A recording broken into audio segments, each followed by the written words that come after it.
ఆదిలాబాద్ పట్టణంలోని కైలాష్ నగర్లో బీజేపీ నాయకులు కంటి శ్రీనివాసరెడ్డి స్థాపించిన ప్రజా సేవా భవన్ నిత్యం సందడిగా మారుతోంది. రోజు వందలాదిగా అభిమానులు తరలివచ్చి ఆయన సమక్షంలో పార్టీలో చేరుతున్నారు. ప్రధాని నరేంద్ర మోదీ చేపడుతున్న పలు ప్రజా సంక్షేమ అభివృద్ధి కార్యక్రమాలకు ఆకర్షితులై బీజేపీలో చేరుతున్నారని కంది శ్రీనివాసరెడ్డి అన్నారు. జైనద్ మండలం జామిని గ్రామం నుండి వచ్చిన పలువురు యువకులకు కండువాలు కప్పి పార్టీలోకి స్వాగతం పలికారు. ఆదిలాబాద్ నియోజకవర్గంలో ఎమ్మెల్యే జోగు రామన్న ఎలాంటి అభివృద్ధి చేయలేదని విమర్శించారు. ఆయనకు రిటైర్మెంట్ ఇచ్చి ఇంట్లో కూర్చోబెట్టాల్సిన తరుణం ఆసన్నమైందన్నారు. తెలంగాణలో రాబోయేది బీజేపీ ప్రభుత్వమేనని ధీమా వ్యక్తం చేశారు. అటు కంది శ్రీనివాసరెడ్డి సమక్షంలో పార్టీలో చేరినందుకు సంతోషంగా ఉందని కొత్తగా చేరిన వారన్నారు. ఆయన నాయకత్వంలో పనిచేసి పార్టీ బలోపేతానికి కృషి చేస్తామన్నారు.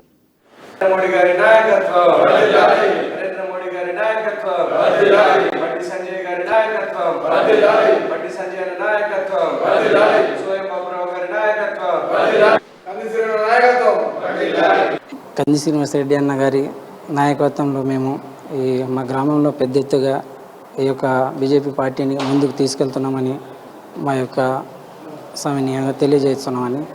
సో కంది శ్రీనివాసరెడ్డి అన్న గారికి జై అని చెప్పడం జరుగుతుంది. జై బీజేపీ, జై బీజేపీ. భారతీయ జనతా పార్టీ దేశవ్యాప్తంగా బలోపేతం చేయడానికి, నరేంద్ర మోడీ గారి నాయకత్వాన్ని బలపరచడానికి ఈరోజు జామిని గ్రామం నుంచి కార్యకర్తలు పార్టీలో జాయిన్ కావడం జరిగింది. వారందరికీ స్వాగతం సుస్వాగతం పలుకుతున్నాం. ఈ రాష్ట్రంలో టీఆర్ఎస్ ప్రభుత్వం చేస్తున్నటువంటి వైఫల్యాలకు ఈ ఎమ్మెల్యే జోగు రామన్న గారు అన్ని రంగాలలో విఫలమైనరు.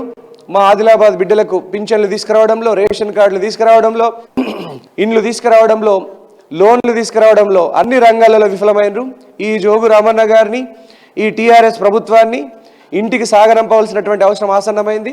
మా ఆదివాసీ బిడ్డలకి దక్కాల్సిన హక్కులు దక్కలేదు, పోడు భూములకు పట్టాలు ఇవ్వలేదు. అన్నింటి మీద ఉద్యమం చేయబోతున్నాం. ఆదివాసీ పల్లెల్లో భారతీయ జనతా పార్టీ మాత్రమే గరీబోళ్ళ పార్టీ, నరేంద్ర మోడీ గారి మాత్రమే గరీబోళ్ళ బిడ్డ. భారతీయ జనతా పార్టీ గరీబోళ్ళ కోసం, పేదల కోసం నిరంతరం కష్టపడేటువంటి పార్టీ.